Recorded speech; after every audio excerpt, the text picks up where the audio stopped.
Was Alexander Hamilton right, and was Lin-Manuel Miranda wrong?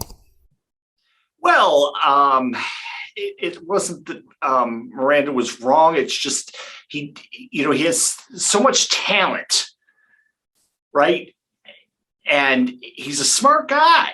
And so the point of that review was to show that, if a talentless hack like me could come up with a scene that was correct in terms of portraying what Hamilton actually did for Los Estados Unidos, that,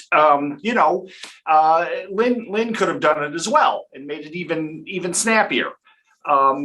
And that was my whole critique of his musical, was that it was, just pretty much devoid of any substance, any way of actually getting across all of the wonderful things that Hamilton did. Esto es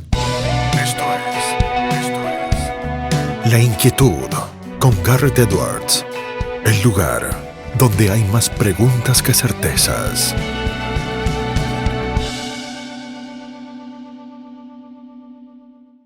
Damos vuelta de página aquí en La Inquietud por CNN Radio Rosario. Tenemos un enorme honor, placer y privilegio. Es investigador senior en el American Institute for Economic Research, AIER, en los Estados Unidos. Es el autor o coautor y editor o coeditor de más de una docena de libros, de colecciones, que incluyen, por ejemplo, lo mejor de Thomas Paine y Exclusión financiera.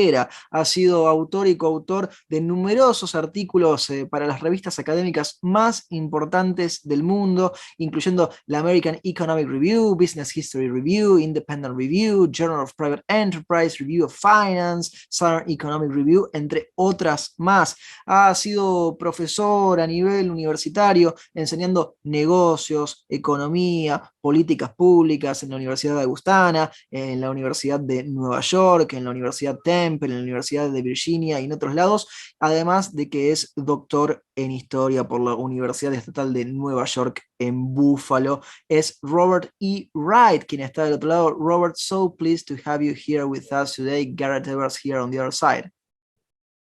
Great to be here, Garret, and so happy to be doing this in Inglés. Your Spanish is pitch perfect with the pronunciation of English in Espanol.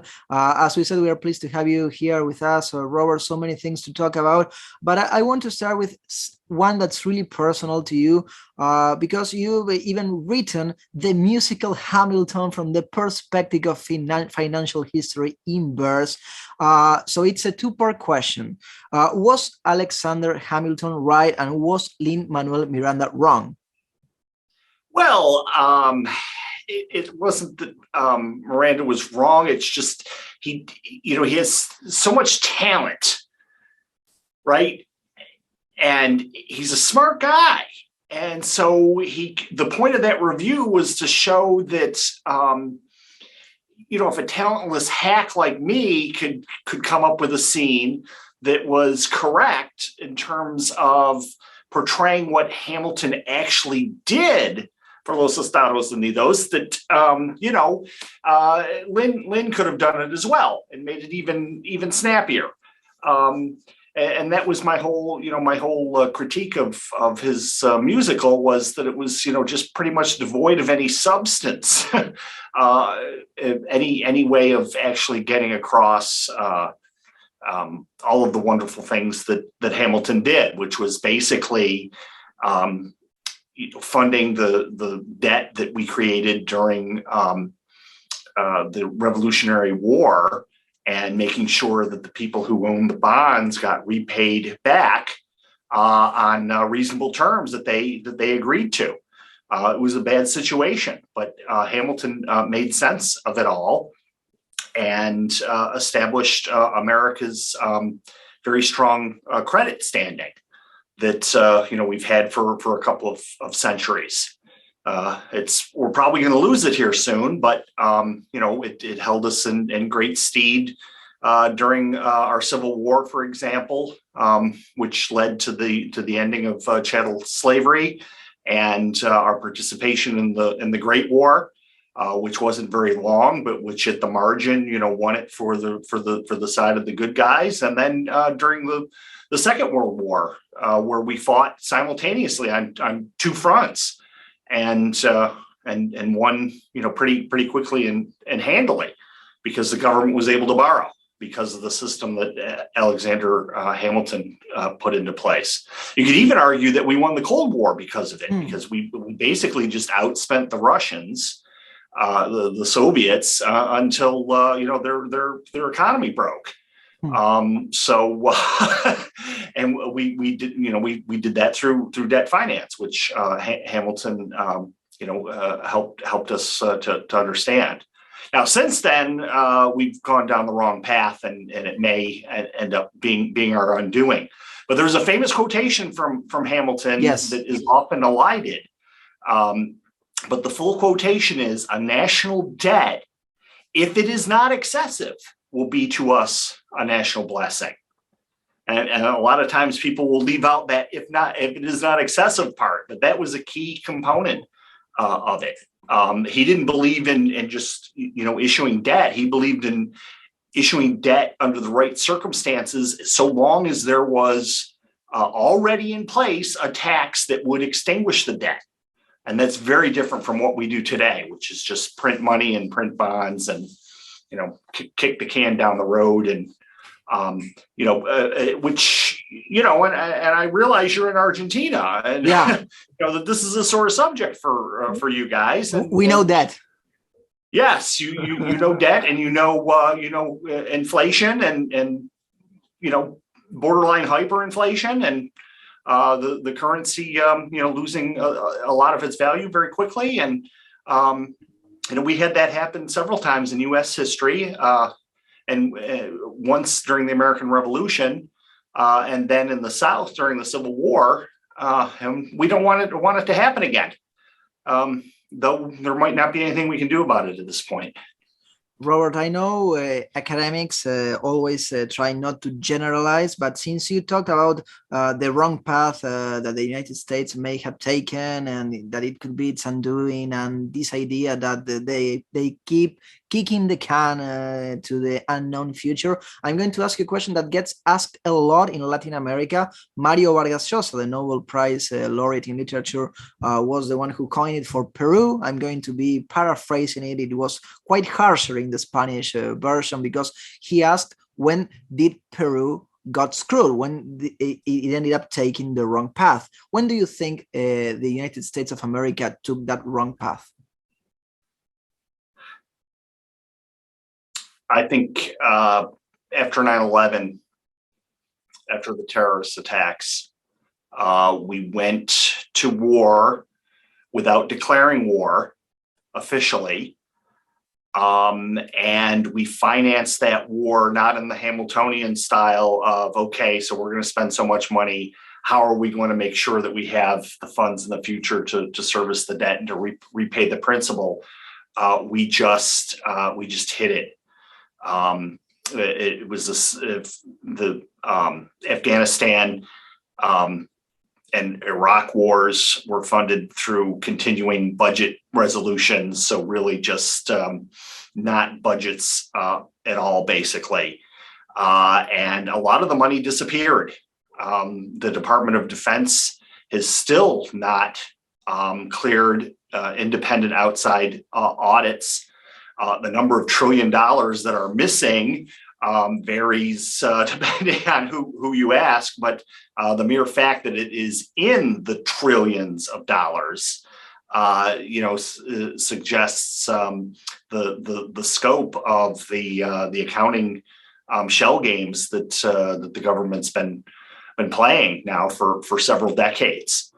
And it got worse after the global financial crisis with the bailouts and the TARPs and all that stuff. And then we just kind of tread water for over a decade. And then COVID hit, and more trillions have gone out. We're in a serious pickle here. I'll connect you with the economy situation because you recently published about stagflation and about that connection between stagnation and inflation. Are people crying stagflation is coming? Is it coming? Is it not coming in the States?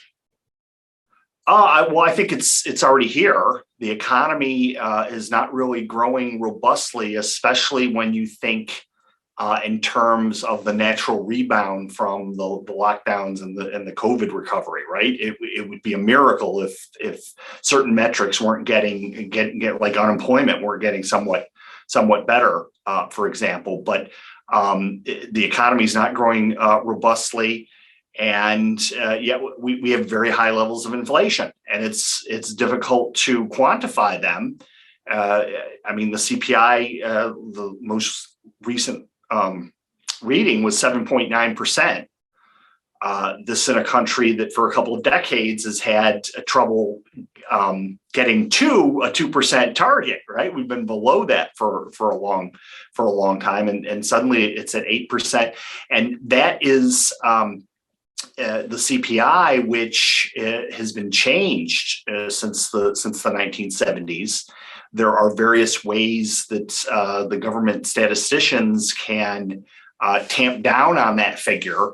One way is through something called shrinkflation, where companies like Doritos, for example, kept the price of a bag of Doritos the same, but they have 6 fewer Doritos in each bag.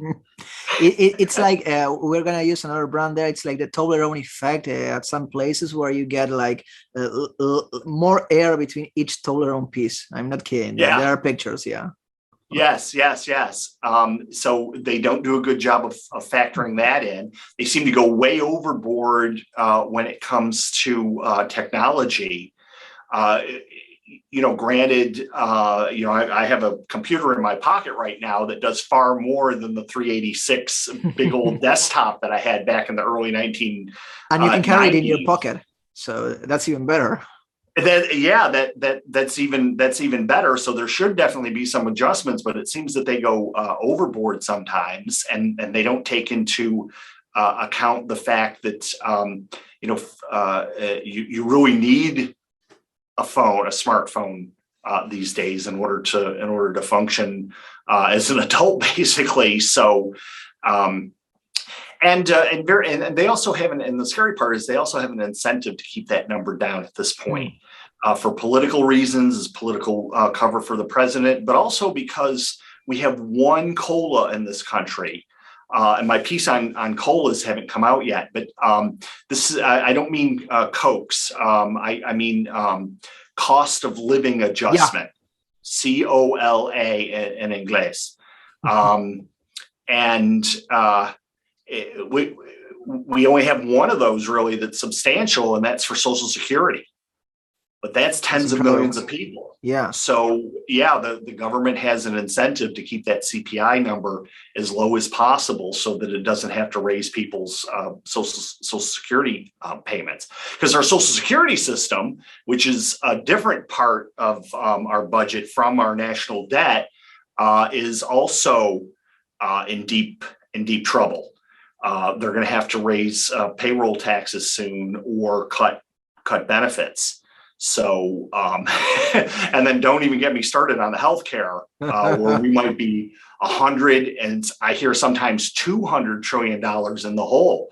Because our doctors, they just keep charging more and more and more and more and more. And it's not because they're greedy; it's just because of the incentive systems that have been set up. And for some reason, we can't have a rational conversation about adopting, policies more like that of Singapore. That has a much saner and more market-based system, and where everyone gets very good care, even the poorest. Here, we prefer, our policymakers seem to prefer, screwing over the middle class. who pays to the nose in Argentina, different care. Yeah, in Argentina they do that as well. So it's you get a dwindling middle class, always getting all the taxes and all the bad parts of the decisions. And you were talking about incentives, Robert, and I want to change it to another subject which you've also studied thoroughly and written about it, because there are some misaligned incentives in higher education in the States, right? Absolutely. We have this the subsidized federal loan program. So somebody says, "Oh, I can't pay my tuition," so they get a loan subsidized by the federal government to pay to the school. And so the schools have incentives to keep raising their tuitions because they can get the same number of students coming. It's just the students come out deeper and deeper in the red. And the quality of the educational system here has deteriorated over the years. There's been something called grade inflation, which is really grade compression because grades just can't keep going up and up and up in our system. Can you get an A plus? Yeah. There's a little bit of inflation because some schools did adopt A pluses, and so you could technically end up with like a 4.2 GPA if you got A pluses and all of your. But for the most part, it's just compression. It's just more and more students getting closer and closer to that 4.0 as standards go down and down and down and down and down. I would get, bad student evaluation. So we allow students to say what they think of the professors, right? Which is in some ways good, but in other ways kind of crazy, because the professors who want good evaluations know how to do it, which is to be, very easy. Right, you don't want to hold the students to high standards because then it's hard for them, and that cuts into their leisure time, their drinking time. Many of them are. It's so sad. Tuitions are so high that many students work, and not trivial little jobs. Full-time jobs. Full-time jobs. Many of them, or significant part-time jobs where they're working 29. Hours a week, and they have big student loans, and they're barely scraping by, and a lot of them will end up on the dean's list somehow. They'll have a 3.5 GPA or above, just because the professors are just saying, "Oh, this is an A, this is an A, this is an A," and it really hurts the morale of the best students, because they're working their tails off and they're smart and they're getting the same grade as the lazy Dumbo next to them. And this change in perceptions, Robert, it really rings a bell here in Argentina. For example, let's take mandatory education, because you always get this image down here where you used to get a bad grade. Professor Smith gave me a bad grade, and you would get parents actually complaining to their kid. But now you get parents complaining to the teachers and the professors instead. Yes, that change has happened here as well. And of course, professors don't want that. So that's just another reason to give Johnny and Janie,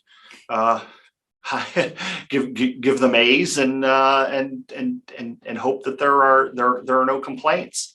And because of the cancel culture here and the woke culture and whatnot, a lot of professors don't even say what they believe anymore. Which is getting bigger and bigger in higher education, right? And in education in general, this cancel culture. Yeah, it's huge. A lot of professors I know, they basically just make plain vanilla statements. They're not trying to engage students. They're not trying to get students to think. They're just putting their heads down and trying to make it through another semester and hope that they don't, end up as a hashtag on Twitter or in the news. As yet another tenured professor gets axed for looking cross-eyed. That's why, Robert, you propose, let me say how you phrase it, a parallel university system. Is that your idea? Yeah, I think we just need to form new universities. I think that they should be owned as professional partnerships by the professors themselves, just like a law firm. right? Or a business consultancy, and so that the professors can't sell their shares. Unlike a joint stock corporation, they can't sell their shares to outside people. So they have a long-term incentive, and they have skin in the game. Yeah, they have skin in the game, right? And I think the best way to handle students who can't afford the tuition is for the school itself to lend the tuition to them, so that if they get a good job and they, then they can repay the loan to the school. And if they can't get a job, maybe because the school hasn't done a very good job preparing them, then they don't repay the loan, and the people suffer who should suffer, which is the school itself, and not U.S. taxpayers. And do you think it might be possible this starts as maybe a small experience in some state or in some municipality that has enough power and actually funds to do it? I don't know of any schools that have done both, but there are schools like Hillsdale College in Michigan that lend tuition to their own students, but they're still a nonprofit organization rather than one owned by the professors. Yeah, so that might be the next step if they want to try something absolutely different. Let me connect to where we began actually the interview, because you have dedicated a lot of your time to the founding fathers, and this is something that has always interested me from abroad, because we see the US worried about their founding fathers, but are they appreciated inside their own borders? Are the founding fathers actually appreciated by Americans? Increasingly not. Most of them, don't know the difference between, Patrick Henry and Sam Adams. If they know Sam Adams at all, they think it's the beer guy. And the Patrick Henry they'll conflate with George Mason, or we used to have a thing called we used to celebrate Washington's birthday, but now it's President's Day. you have to do all of them. We're actually, and AIER just celebrated its last President's Day. We are dropping that. We are no longer going to have that day off. We're going to celebrate Juneteenth instead, which is the emancipation of chattel slaves after the Civil War, because we don't want to have a day where we're celebrating, the likes of FDR, for example, which is why AIER was founded, right? Was to fight FDR's policies, and that other Roosevelt wasn't so great either. There were a number of other presidents who were scoundrels, or who greatly increased the size of the government and hurt people in the process, like LBJ with the Great Society in the 1960s. We don't want to celebrate these people, so we're not going to anymore. Robert, I'm going to ask you the last question. We ask this question out of every interviewee because the show is called La Inquietud, and it's a pun in Spanish. It gets kind of lost in translation, but the question is as follows. What makes Robert E. Wright restless? La guerra. Any place, and I know that there are lots of little ones going on in the world, but the one that's going on in Ukraine right now is quite frightening. It's possible, that World War III could break out here shortly, and that's not going to be good for anyone. One of the goals of AIER is to make sure that people know that war is not good for the economy. War might be good for people who make tanks and airplanes and whatnot, but overall it does not help economic growth because of what Frederick Bastiat called that which is not seen, right? Is all of the resources that go into building war materials that are used just to blow up or kill people are not being employed for other things. Robert, we want to thank you for your time and for the time you share with our audience, and we send you a big hug from Argentina. Muchas gracias. lo teníamos a Robert E. Wright aquí en La Inquietud por CNN Radio Rosario. Esto fue La Inquietud con Garret Edwards. Síguenos en redes sociales y en www.edwards.com.ar.